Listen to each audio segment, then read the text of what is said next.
The OM1 Mark III, the future of Micro Four Thirds? Is the Micro Four Thirds system reaching its limit, or is OM system about to change the game forever? For years, the OM1 series has been the undisputed king of speed and portability. But while OM system perfected the 20-megapixel stack sensor and high-speed bursts, the world around them started to move faster. Panasonic launched the G9 II with 25 megapixels and phase detect AF. Sony released the A7C II, bringing massive full-frame power into tiny bodies. Now, the photography world is buzzing with a single name, the OM1 Mark III. It's the camera that doesn't officially exist yet, but it's already the most talked about piece of gear in the community. Photographers aren't just looking for another minor update. They are looking for a statement. They want to know if Micro Four Thirds can still compete when the resolution wars are heating up. The OM1 Mark III is becoming a symbol of hope for wildlife and sports photographers who need to know if their system has a future. To understand why people are so excited, we have to look at the current king. The OM1 Mark II is already a beast. It features a 20.4 megapixel stack sensor that can fire off 120 frames per second.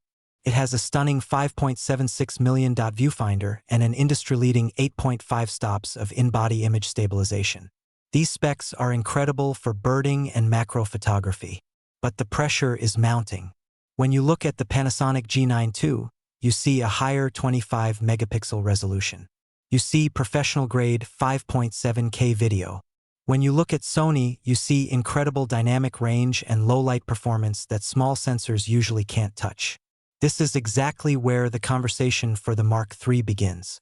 It's not just about being fast anymore. It's about being versatile. The most persistent rumor is that OM system will finally break the 20-megapixel ceiling. Fans are expecting a jump to a 24 or 26 megapixel sensor. This would give wildlife photographers more room to crop.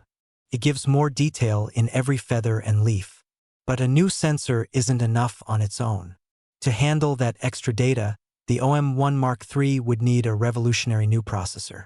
We are talking about something beyond the current TruePic X. This next-gen brain would be designed to solve the biggest headache for action photographers. That headache is subject tracking in messy environments. Imagine a bird flying through thick branches. Imagine a player moving through a crowded field. The Mark III is expected to use advanced AI to lock onto subjects faster. It needs to reduce hunting in low-contrast scenes.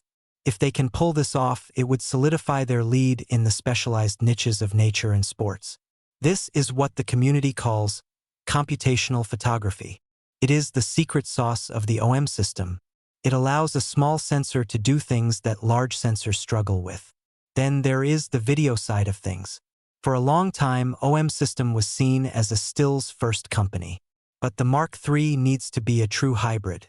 The community is calling for 10-bit 4:2:2 recording. They want better heat management for long shoots. They want almost zero rolling shutter. If the Mark III can match Panasonic's video prowess while keeping the OM1's legendary speed, it could become the ultimate do-it-all travel camera. Think about the creators who hike for miles. They don't want heavy full-frame gear. They want a small body that can shoot a cinematic vlog and a professional wildlife shot at the same time. The Mark III could be that bridge. What makes the rumor cycle so interesting is the split in the community. There is a fascinating divide right now. One group of users wants OM system to stick to what they do best. They want speed, computational tools, and ruggedness. They want a super-refined version of the Mark II. They fear that chasing megapixels will slow the camera down. The other group believes the opposite. They think that if OM system doesn't chase higher resolution and better video, they will be left behind by full-frame rivals. They want to see the 25-megapixel barrier broken. They want to see 6K video. The OM1 Mark III is essentially a mirror. It reflects these two different futures for the Micro Four Thirds system. In my opinion, the OM1 Mark III needs to be a bold leap, not a small step. Doubling down on speed is great, but the market is hungry for more detail. If they can hit that 24 or 26 megapixel sweet spot, they will win. They need to keep their incredible IBIS and weather sealing. They shouldn't just try to be a smaller Sony. They should be the most rugged and smartest tool for people who explore the wild. The OM1 Mark III needs to prove that smaller sensors aren't a limitation. They are actually an advantage for reach and portability. This camera has to be more than just a spec bump. It has to be a manifesto for the brand. Right now, everything we know about the OM1 Mark III is based on expectations.